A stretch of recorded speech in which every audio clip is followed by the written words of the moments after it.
नमस्कार साथियों, आप सभी का आपके अपने YouTube channel Balaji online classes में हार्दिक स्वागत, अभिनंदन। साथियों, आपने जितना अमूल्य प्यार इस चैनल को दिया है उसके लिए आप सभी को दिल से बहुत बहुत धन्यवाद। साथियों, आपका ऐसा ही अमूल्य प्यार और आपका अपना सहयोग बनाए रखिएगा। हम आपके सामने हमेशा एक नए कॉन्सेप्ट के साथ में वो आपके लिए बिल्कुल आपके विद्या से संबंधित, आपके फील्ड से संबंधित वीडियो बना करके आपके सामने प्रस्तुत करते रहेंगे। साथियों, आज हम रीजनिंग का जो कैलेंडर पार्ट पढ़ रहे थे, टॉपिक पढ़ रहे थे हमारा कैलेंडर या पंचांग, जिसमें मैंने आपको बताया था कि हम किसी भी साल में कौन से दिन को आज रविवार है तो अगले इतने दिनों बाद में कौन सा वार होगा, या उनसे संबंधित कुछ प्रश्न उत्तर हमने किए थे। हमने पहला पार्ट वीडियो का पढ़ा था। आज हम इसी कैलेंडर का पार्ट नंबर 2 वीडियो है जो अभी पढ़ेंगे।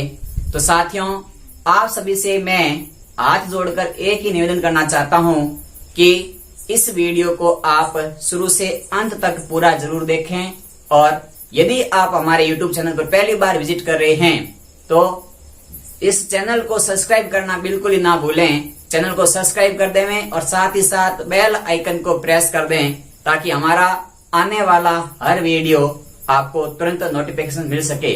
साथियों, इस वीडियो को आप अपने सभी साथियों तक शेयर करने में अपना सहयोग जरूर प्रदान करें। चलिए साथियों, ज्यादा अब हम हमारे टॉपिक की और बात करते हैं। साथियों, आज हम जो कॉन्सेप्ट पढ़ेंगे उस कॉन्सेप्ट में कुछ इस प्रकार के फैक्ट है, जैसे कि एक कॉन्सेप्ट हम पढ़ेंगे आज, वो पढ़ेंगे। पहला कॉन्सेप्ट होगा हमारा आज का, वो हो जाएगा विषम दिनों पर आधारित, यानी कि विषम दिन हम कैसे ज्ञात करेंगे और विषम दिनों पर कैसे कॉन्सेप्ट होते हैं, क्या होते हैं विषम दिन। तो साथियों, जैसे कि हमें कोई भी चीज दिनों की संख्या दे रखी है, उस दिनों की संख्या में से हमें विषम दिन ज्ञात करने हैं।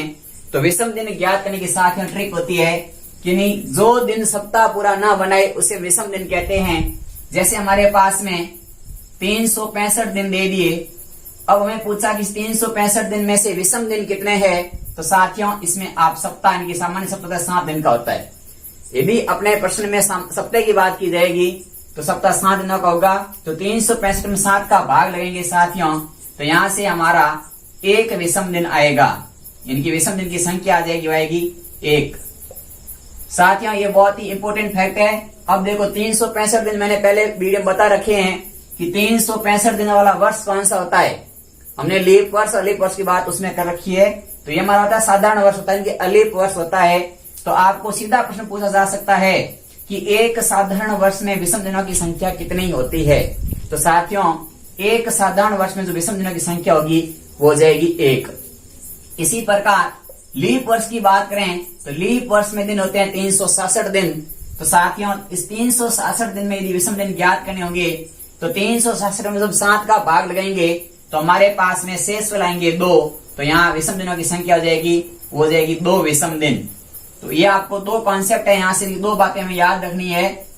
साधारण वर्ष में विषम दिन कितने होते हैं तो 1 होता है, जबकि जो लीप वर्ष होता है उसमें विषम दिन कितने होते हैं तो 2 होते हैं। साथियों, एक होता है लीप वर्ष, एक होता है अलीप वर्ष, इनके साधारण वर्ष। एक और वर्ष में आज आपको बताने जा रहा हूं, उसे हम कहते हैं सौर वर्ष। तो साथियों, इस सौर वर्ष में क्या कॉन्सेप्ट है, तो साथियों आपको ध्यान रखना, लीप वर्ष होता है वो 366 दिन का होता है, अलीप वर्ष होता है 365 दिन का होता है, जबकि सौर वर्ष होता है वो 365 सही 1/4 दिन का होता है, यानी कि 365 दिन का होता है सौर वर्ष। सौर वर्ष का मतलब है पृथ्वी द्वारा सूर्य के चारों ओर एक चक्र पूरा करने में लगा समय। पृथ्वी द्वारा सूर्य के चारों ओर एक चक्र पूरा करने में जो समय लगता है साथियों, वही हमारा सौर वर्ष कहलाता है। तो ये होते हैं 365 दिन का। अब साथियों क्या होता है आपको पता है, पृथ्वी के कंसेप्ट हमने बता दिया। ये कॉन्सेप्ट आप यहाँ से सिक्के का भी याद कर दोगे कि पृथ्वी सूर्य के चारों ओर एक चक्र पूरा करने में कितना समय लेती है, तो 365 दिन का समय लेती है। अब साथियों, यहाँ से हमें ये कॉन्सेप्ट पढ़ लिए हैं। तो अब हम क्या करते हैं कि विषम दिनों की संख्या होगी ये, इसके साथ साथ कुछ विषम दिनों की संख्या मैंने आपको बता रखी है, शेष दिन को विषम दिन कहते हैं साथियों, ज्यादा डाउट की बात नहीं है। जैसे मैंने आपको बताया था, जनवरी माह में विषम दिन कितने होते हैं, फरवरी माह में कितने होते हैं, मार्च माह में कितने होते हैं, अप्रैल माह में कितने होते हैं, मई में कितने होते हैं, जून में विषम दिन कितने होते हैं। हम सब ने उस समय एक नया नाम दिया था, शेष दिन नाम दिया था। शेष दिन की बात कह दो या विषम दिन की बात कह दो, एक ही बात होती है। तो साथियों, इस विषम दिन के बारे में सिर्फ दो कॉन्सेप्ट है कि क्वेश्चन यही पूछा जाएगा डायरेक्ट कि साधारण वर्ष में विषम दिनों की संख्या कितनी होती है और लीप वर्ष में विषम दिनों की संख्या कितनी होती है। अब साथियों, एक यहाँ से और मैं आपको कॉन्सेप्ट बता रहा हूँ, लिखवा रहा हूँ, जो फैक्ट है वही लिखते हैं। तो साथियों, हमारा जैसे जब हमारा कैलेंडर शुरू हुआ था, सबसे पहले जब हमारा कैलेंडर शुरू हुआ था तो एक एडी की एक ईस्वी सन था, वो हमारा पहला ईस्वी सन था। तो एक एडी इनकी एक ईस्वी सन को पहले 1 तारीख को कौन सा वार था, तो एक एडी को जो दिन था साथियों, उस दिन का नाम था सोमवार। इनकी हमारा कैलेंडर ऐसा माना जाता है, ये सिर्फ माना गया है कि हमारा जो भारतीय हमारा कैलेंडर है, पंचांग है, जो एडी से शुरुआत होती है, तो उसमें पहला दिन माना गया था, सोमवार को माना गया था। तो ये भी एक फैक्ट है। कभी काफी बार क्वेश्चन सीधा पूछा जाता है कि एक एडी को कौन सा वार था या एक ईस्वी सन को कौन सा वार था। तो साथियों, एक ईस्वी सन को वार था, हमारा था सोमवार।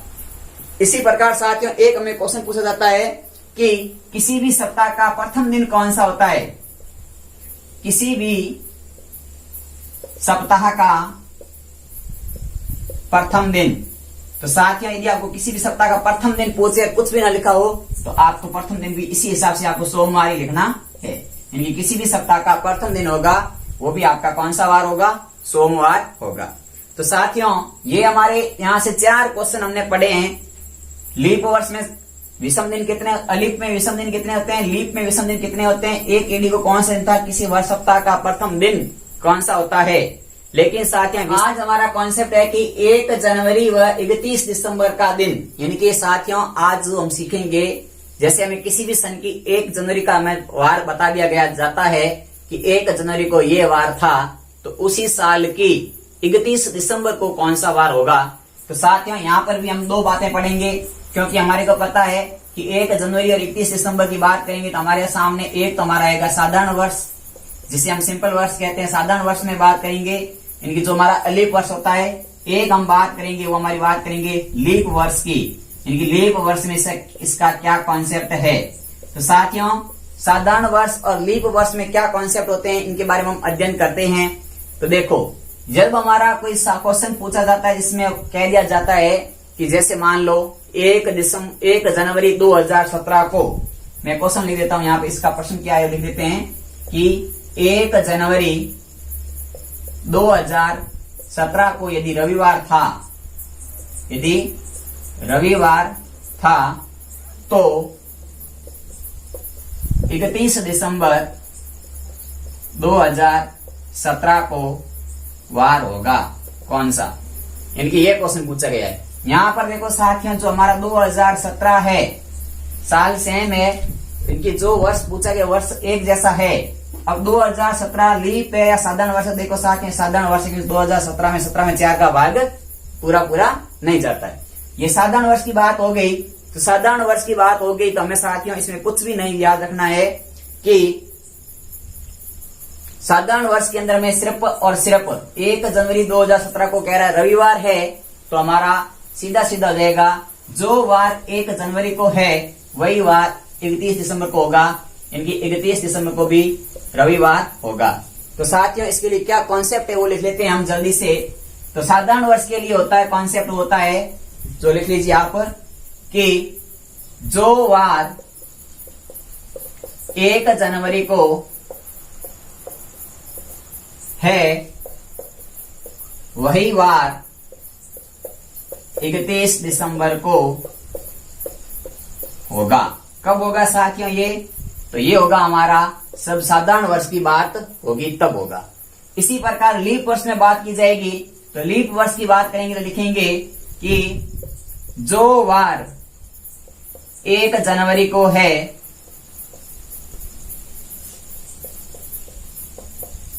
उसका उसका लगातार अगला वार होगा 31 दिसंबर को। लगातार अगला वार, जैसे मान लिया कि 1 जनवरी को यदि रविवार था तो अगला वार लगातार आता है सोमवार। इस प्रकार से साथियों दो कॉन्सेप्ट है कि हमें क्या पूछा जाता है, एक साल की शुरुआत और एक साल का अंत वाला दिन कौन सा है वो हमें पूछा जाता है। सीधा सीधा प्रश्न पूछा जाता है साथियों कि 1 जनवरी 2018 को सोमवार था तो 31 दिसंबर 2018 को कौन सा वार होगा। सिर्फ आपको यहाँ एक ही लॉजिक लगेगा, यहाँ लॉजिक वो लगेगा कि हमारी फरवरी कितने दिन की है, फरवरी कितने दिन की है, इनके हमारा साल कौन सा है, साधारण साल है या लीप वर्ष है। यदि साधारण वर्ष है तो वार वही होगा जो है, और यदि लीप वर्ष है तो उसका अगला वार हो जाएगा जो कि उसके अगला आता है। तो ये था हमारा कॉन्सेप्ट साथियों। तो एक बार आप इसको जल्दी से नोट कर लीजिए, फिर हम इसके ऊपर 2 क्वेश्चन कर लेते हैं। चलिए आपने नोट कर लिया होगा। तो साथियों हमारे सामने क्वेश्चन लिखा हुआ है कि 1 जनवरी 2018 को सोमवार है तो 31 दिसंबर 2018 को कौन सा वार होगा।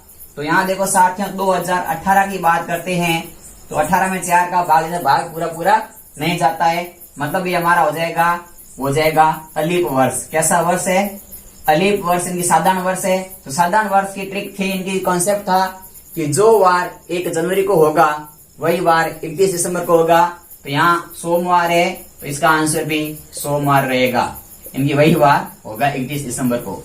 इसी प्रकार देखो साथियों यहाँ लिखा है कि 1 जनवरी 2020 को रविवार है तो 31 दिसंबर 2020 को कौन सा वार होगा। यहाँ साथियों 2020 की बात करें तो 2020 में यदि 2 अंकों में 4 का भाग पूरा जाता है, मतलब ये हमारा लीप वर्ष है। तो लीप वर्ष की ट्रिक थी कि जो वार है उसका अगला वार हो जाएगा, तो रविवार का अगला वार होता है सोमवार। साथियों यहाँ वार आपको जरूरी नहीं है कि 1 जनवरी को रविवार था, वास्तव में कुछ हो सकते हैं। प्रश्न में क्या दिया है हम उस पर बात करते हैं, तो प्रश्न में जो बार दिया होगा वही वार उस हिसाब से में हमारा आंसर आएगा। तो ये था हमारा पहला कॉन्सेप्ट आज का साथियों कि उसी साल का शुरुआती दिन और उसी साल का अंतिम दिन हम कैसे ज्ञात करेंगे। जल्दी से आप नोट कर लीजिए इन दोनों क्वेश्चन को। फिर हमारा अगला कॉन्सेप्ट है वो इस प्रकार से है कि जब हमें तारीख सेम दे रखी हो, महीना सेम दे रखा हो, लेकिन तारीख सेम दे दी जाए और महीना सेम दे दिया जाए और हमें सन अलग अलग दे दिया जाता है, तो फिर उस तारीख को कौन से वार आएंगे वो किस बात पर निर्भर करते हैं, जो इस प्रकार से आपके सामने है। तो साथ ही हमारे सामने अगली ट्रिक है कि जब एक तारीख और माह एक जैसा हो और वर्ष अलग अलग दिए जाते हैं तो उस पर क्या संबंध होगा, इनकी क्या प्रभाव पड़ेगा। तो साथियों इसमें हमें सिर्फ और सिर्फ फरवरी माह की बात का ध्यान रखना पड़ेगा। इनकी हमारा जो फरवरी माह है, इस फरवरी माह में क्या कॉन्सेप्ट, इनकी फरवरी माह 28 का है या 29 का, ये बात ध्यान पर रखनी है। यदि हमारा फरवरी माह 28 दिनों का है तो वह अगला दिन आएगा, इनकी जस्ट उसका अगला दिन कौन सा है वो दिन हो जाएगा। और यदि हमारा फरवरी 29 दिन का है तो जस्ट अगला दूसरा दिन होगा, वो हो जाएगा इनकी +2 वाला दिन, इनकी इसके अगले दिन का अगला। तो साथियों यहाँ पर हमने क्या कॉन्सेप्ट सीखा है कि जब तारीख और माह एक जैसा हो और वर्ष सिर्फ अलग हो। जैसे साथियों क्वेश्चन होता है कि 12 जनवरी 2015 को रविवार है तो 12 जनवरी 2016 को कौन सा वार होगा। तो साथियों यहाँ हम इसे क्वेश्चन को हम हल करते हैं। तो मैं क्वेश्चन आपके सामने लिखता देता हूँ, शॉर्टकट क्वेश्चन लिखता हूँ। 12 जनवरी 2015 को कह रहा है रविवार है तो 12 जनवरी 2016 को कौन सा वार होगा। देखो साथियों यहाँ पर मैंने अभी कॉन्सेप्ट क्या लिखा था कि तारीख एक जैसी, यहाँ भी 12 है, यहाँ भी 12 है, महीना भी एक जैसा, यहाँ भी जनवरी है, यहाँ भी जनवरी है, साल यहाँ 2015 है, यहाँ 2016 है। अब साथियों यहाँ फरवरी माह तो आएगा, लेकिन फरवरी माह कौन से साल का आएगा, 2015 का आएगा, 2016 का आएगा, हमें ये बात नोट करके ध्यान रखनी है। तो साथियों इस क्वेश्चन में जो फरवरी माह आ रहा है हमारा वो 2015 का आ रहा है, और 2015 हमारा साधारण वर्ष है। तो यहाँ फरवरी आपकी होगी 28 दिनों की। जब फरवरी 28 दिनों की हो जाएगी यहाँ पर, तो हमें सिर्फ अगला दिन लिखेंगे, यानी कि 12 जनवरी 2016 को जो आंसर हो जाएगा वो हमारा आंसर हो जाएगा अगला, यानी कि रविवार में एक ऐड कर दो। तो अगला आंसर आता है हमारा रविवार के बाद में अगला बार होता है, वो होता है सोमवार। ये था इसका कॉन्सेप्ट, यानी कि हमें क्या क्वेश्चन में पढ़ना है, हमें क्वेश्चन के अंदर तारीख एक जैसी दी हो, महीना एक जैसा दिया हो और साल में अंतर पूछे, तो हमें फरवरी की बात ध्यान रखनी है। और वो फरवरी कौन से साल की शामिल होती है, वह साल साधारण वर्ष है या लीप वर्ष है। यदि साधारण वर्ष है तो फिर एक आगे बढ़ेगा वार, इनकी अगला वार हो जाएगा। और यदि फरवरी 29 दिनों की है, इनकी लीप वर्ष है, तो 2 बढ़ेगा और साधारण है तो 1 बढ़ेगा। यानी कि हमें इस कॉन्सेप्ट को आपको नोट करके रखना है कि जब तारीख, माह और एक जैसा और वर्ष अलग दिया हो। चलिए साथियों, नेक्स्ट क्वेश्चन की यानी कि नेक्स्ट तरीका या नेक्स्ट कॉन्सेप्ट क्या है हमारा, वो पढ़ते हैं। उससे पहले आप इसका स्क्रीनशॉट जल्दी से ले लें। चलिए साथियों, तो अगला है कि किसी तारीख का दिन निकालना, यानी कि कौन सी कोई फिक्स तारीख हमें दे दी जाती है और हमें उस तारीख का दिन पूछा जाए सीधा सीधा कि उस तारीख को कौन सा दिन था। तो साथियों, इसके लिए आपको मैं 2 बातें बता रहा हूं। एक बात है जो हमारी काम आएगी अलीप वर्ष के लिए और एक हमारा कोड है। 2 कोड है, दोनों कोड ही भाषा है। एक आएगा हमारे लीप वर्ष के लिए। साथियों, जब भी हमें सिर्फ एक तारीख दे दी जाती है, पर्टिकुलर तारीख दे दी और कह दिया कि इस तारीख को दिन कौन सा था, जैसे हमें पूछा जाता कि 15 अगस्त 1947 को कौन सा वार था या कौन सा दिन था। अब साथियों, यहाँ सिर्फ और सिर्फ हमें एक तारीख दी है और कोई फंडामेंटल नहीं दिया है। तो इसके लिए मैं आपके सामने 2 कॉन्सेप्ट लिख रहा हूँ, 2 कोड वर्ड लिख रहा हूँ। कोड वर्ड ये है, पहला कोड वर्ड है 1440 250 1440 250 1440 2503 1440 250 36 146। साथियों, मैंने कुछ नंबर लिखे हैं, इसको नंबर को आप याद करने के लिए अपने हिसाब से याद कर लेना। मैंने याद किया है 1440 2503 6146 1440 2503 6146। एक और नंबर लिखता हूं मैं आपके सामने साथियों 0340, यानी कि 340 2503 6146। सेम है, सिर्फ 2 डिजिट चेंज की, पहली और दूसरी। साथियों, ये कोड नंबर लिखे हैं मैंने और ये कोड नंबर कैसे कोड नंबर है, क्या काम आएंगे, अभी हम क्वेश्चन करेंगे तो बहुत ही अच्छे तरीके आपको समझ में आ जाएगा। ये ऐसा कॉन्सेप्ट है साथियों कि इस कॉन्सेप्ट से आप रीजनिंग का, कैलेंडर का कोई भी क्वेश्चन आप चुटकियों में हल कर सकते हैं। वो आगे से आगे जब क्वेश्चन करेंगे तो हम इस कॉन्सेप्ट को साथ में लेके चलेंगे। अभी हम सिर्फ और सिर्फ आपके सामने क्वेश्चन हल कर रहे हैं। वो हमारा आज का क्वेश्चन है कि 15 अगस्त 1947 को कौन सा दिन था। साथियों, यहाँ हमारा कॉन्सेप्ट है कि 15 अगस्त 1947 को कौन सा दिन था। अब साथियों, कोड वर्ड क्या है, तो कोड वर्ड ये है अलीप वर्ष के लिए, ये लीप वर्ष के लिए। और कोड वर्ड है, पहला जो कोड है वो जनवरी माह का है, दूसरा फरवरी माह का है, तीसरा मार्च का है, चौथा अप्रैल का है, 5वां मई का है, 6ठा जून का है, 7वां जुलाई का है, 8वां अगस्त का है, फिर सितंबर का है, अक्टूबर का है, नवंबर का है और दिसंबर का है। इनकी 12 महीनों के कोड दे रखे हैं। अब साथियों, हमें कैसे काम लेंगे कोड, इसी प्रकार ये भी 12 महीने के कोड है। सबसे पहले हमें जो तारीख दी है उस साल को देखो, साधारण साल है, साधारण वर्ष है या लीप वर्ष है। तो यह हमारा देखा गया, तो 47 के अंदर 4 का भाग देते हैं तो पूरा पूरा भाग नहीं जाता है। और जब पूरा पूरा भाग साथियों नहीं जाता है तो ये साधारण वर्ष हो गया। अब इसकी कॉन्सेप्ट क्या है, इसका तरीका क्या है, तो सबसे पहले लिखेंगे हम तारीख, तारीख के नीचे लिखेंगे हम माह का कोड, माह का कोड, कोड के नीचे लिखेंगे वर्ष के अंतिम 2 अंक, वर्ष के अंतिम 2 अंक। और इसके नीचे हम लिख देंगे, वो लिखेंगे हमारा कि अंतिम 2 अंकों में 4 का भाग कितनी बार जाता है, 4 का भाग कितनी बार जाता है, 4 का भागफल लिखेंगे। ये सब लिखने के बाद में इसको ऐड करेंगे, ऐड करके इसमें भाग लगेंगे 7 का भाग लगाने के बाद में विषम संख्या के अंदर कितने दिन आते हैं वो करेंगे। जैसे देखो, सबसे पहले हमारा 15 अगस्त की बात कर रही है, तो 15 अगस्त तारीख हो गई 15 अगस्त। माह का कोड होता है 3, तो 15 में जोड़ दिए 3, क्योंकि साधारण वर्ष की बात है। वैसे साथियों जनवरी और फरवरी माह के कोड बदलते हैं, बाकी किसी माह के कोड नहीं बदले हुए। अब अगस्त माह का कोड है 03। उसके बाद में वर्ष के 2 अंक 47। 47 में 4 का भाग कितनी बार जाता है, तो 47 में 4 का भाग जाता है साथियों 12 चौके 48 में 11 बार पूरा जाता है, तो वो लिखेंगे।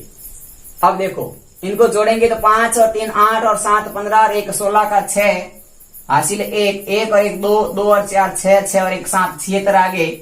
76 में भाग दिया 7 का साथियों, तो भाग 10 बार पूरा गया, शेष फल रह गया 6, यानी कि हमारा शेष फल आ गया 6। अब हमें क्या काम करना है साथियों, तो अब हमें साथ में यहाँ एक याद रखना है कि जब शेष फल 1 आता है तो होता है रविवार, जब शेष फल 2 आएंगे तो हो जाएगा सोमवार, जब शेष फल 3 आएंगे तो हो जाएगा मंगलवार, जब शेष फल 4 आएंगे तो हो जाएगा बुधवार, जब शेष फल 5 आएंगे तो हो जाएगा गुरुवार, जब शेष फल 6 आएंगे तो हो जाएगा शुक्रवार, और जब शेष फल 00 आ जाएंगे तो हो जाएगा हमारा हो जाएगा शनिवार। तो साथियों हमारे यहाँ शेष फल आया है 6। जब शेष फल 6 आ गया तो हमें यहाँ पर 6 नंबर पे क्या वार है, शुक्रवार। तो 15 अगस्त 1947 को जो वार था साथियों, वार था शुक्रवार। तो आपको क्या याद रखना है कि शेष फल 1 आए तो रविवार, शेष फल 2 आए तो सोमवार, शेष फल 3 आए तो मंगलवार, शेष फल 4 आए तो बुधवार, शेष फल 5 आए तो गुरुवार, शेष फल 6 आए तो शुक्रवार, शेष फल 00 आ जाए यानी कि कोई भी शेष फल नहीं आता है तो वो वार होता है शनिवार। साथियों ये कॉन्सेप्ट यानी कि ये आपको ये तो याद रखना है, और 2 आपको ये कोड नंबर याद रखने हैं। यदि आप ये 2 चीजें याद रख सकते हैं तो आप अपने जन्मदिन कब हुआ था, आपका जन्म हुआ था वो कब हुआ था, और उस समय वार कौन सा था, आपका जन्म, जैसे आपको जन्म की तारीख याद है, आपका वार पता नहीं है, तो हम 1 सेकेंड में अपना वार पता कर सकते हैं। किसी भी तारीख का वार कौन सा वार होगा वो हम इस कॉन्सेप्ट से बहुत ही आसानी से पता कर सकते हैं कि कौन सा वार किस तारीख को होगा। तो साथियों आज का हमारा कॉन्सेप्ट था वो हमने सीखा है। एक क्वेश्चन में इसे और करा देता हूं आपको, उससे पहले आप इसको जल्दी से साफ कर लीजिएगा। चलिए साथियों एक कॉन्सेप्ट है, इसके साथ ही और लिखा देता हूं मैं। देखो क्या है कि इस साथ एक कॉन्सेप्ट है, ये है कि जब देखो हमारे सामने 1900 की बात होगी, 1800 की बात होगी और 2000 की बात होगी, 3 शताब्दी में बात कर रहा हूं। जब हमारे सामने कोई 1800 वाला सन है तो उस जो इसका जो योग आता है, इस योग फल में आपको 2 जोड़ना है। जब हमारा सन 1900 की बात हो रही है तो आपको कुछ भी नहीं जोड़ना है, जो योग आ रहा है उसमें सीधा 7 का भाग लगाना है। जब हमारे सामने 2000 की बात होगी तो आपको वहां पर 6 जोड़ने हैं। तो साथियों 1800 के लिए आपको 2 जोड़ना है, 1900 के लिए कुछ भी नहीं जोड़ना है, 2000 के लिए आपको 6 जोड़ना है। तो इस 3 बातों को और साथ में नोट करके रखना। ये हमारा क्या कब जोड़ेंगे वो हमें क्वेश्चन के ऊपर काम करेंगे।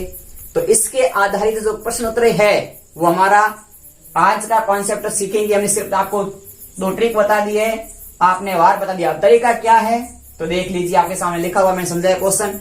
एक क्वेश्चन अभी हम करते हैं जो आज का लास्ट क्वेश्चन होगा। तो चलिए साथ ही आपने इसको नोट कर लिया होगा। आज का लास्ट क्वेश्चन साथियों वो ऐसा क्वेश्चन होगा जो आपकी इस कैलेंडर की जो बेसिक ट्रिक है या आपकी जो कैलेंडर संबंधित एग्जाम में पूछे गए प्रश्न है वो आप चुटकियों में हल कर दोगे। जैसे साथियों मैंने आपके सामने क्वेश्चन लिख दिया कि आज की तारीख लिखते हैं, हम आज वीडियो बना रहे हैं, आज की तारीख का हम वार पता करते हैं क्या हमारी कॉन्सेप्ट सही है नहीं। तो आज हमारी तारीख है 12 अगस्त। साथियों हम मान लेते हैं हमें आज का वार पता नहीं है, आज हमारी तारीख है 12 अगस्त 2020। अब हमें पूछा गया कि इस दिन का वार कौन सा होगा। देखो साथियों क्योंकि हमें कोई भी चीज का प्रत्यक्ष को प्रमाण की जरूरत तो नहीं होती है, लेकिन हमारा डाउट नहीं रहना चाहिए कि क्या हम सही पढ़ाते हैं या गलत पढ़ाते हैं। तो देखो साथियों सबसे पहले तो देखो हमारा आज का तारीख मैंने कहा था कौन से नहीं था, सबसे पहले देखेंगे तारीख। तारीख हो गई 12, फिर हम देखते हैं कि वर्ष कौन सा है, लीप एक अलीप, तो लीप वर्ष 2020 है जो लीप वर्ष है, तो साधारण वर्ष में लीप वर्ष है, लेकिन मैंने कहा था कि जनवरी और फरवरी माह के 2 कोड चेंज होते हैं, बाकी कोड सेम रहते हैं। अभी हमने कोड देखे थे 1440, 250, 3, 61, 46, ये कोड देखे थे साथियों। यहां से हमारा अगस्त माह का कोड आ गया, वो आ गया 3, तो अगस्त माह का कोड लिख दिया 3। फिर हमने कहा था कि वर्ष के 2 अंतिम अंक, तो 2 अंतिम अंक लिख दिए 20। अब 20 में 4 का भाग कितनी बार जाता है, तो भागफल आ गया 5। इन सबको साथ में जोड़ा तो 3, 2, 5, 5 और 5 हो गए 10, 10 का 0 हासिल 1, 1 और 1 2, 2 और 2 हो गए साथियों 4, यानी कि आ गया 40। अभी मैंने आपको कहा था कि जब 1800 की बात होगी तब 2 जोड़ेंगे, जब 1900 की बात होगी तो कुछ नहीं जोड़ेंगे, और जब 2000 की बात होगी तो वहां 6 जोड़ेंगे। तो हम इसमें जोड़ेंगे 6, तो हमारे पास में आ गया, वो आ गया 46। अब हम क्या करेंगे, 46 में 7 का भाग लगाएंगे और शेषफल देखेंगे साथियों, तो 7 सिंह 42, शेषफल आ गए 4, यानी कि शेषफल 4 आ गए साथियों। शेषफल 4 आ गए, अभी मैंने आपके सामने लिखा था कि 1 आए तो रविवार, 2 आए तो सोमवार, 3 आए तो मंगलवार, और 4 आए साथियों तो वार होता है बुधवार। तो आज शेषफल हमारा 4 आया है, तो आज का जो वार है, वार क्या है, बुधवार है। क्या आज 12 अगस्त को बुधवार है या नहीं है, आज बुधवार है, और हमारा आंसर भी बुधवार आ गया, यानी कि हमारी ट्रिक बिल्कुल सही है। यदि आपको वीडियो साथियों पसंद आया है तो एक छोटा सा लाइक और एक छोटा सा सब्सक्राइब और एक छोटा सा शेयर अवश्य करें, और हम आपसे यही आशा रखते हैं कि आप हमारा सहयोग तहे दिल से कर रहे हो। इसके लिए आप सभी को साधुवाद, धन्यवाद। जय हिंद, जय भारत।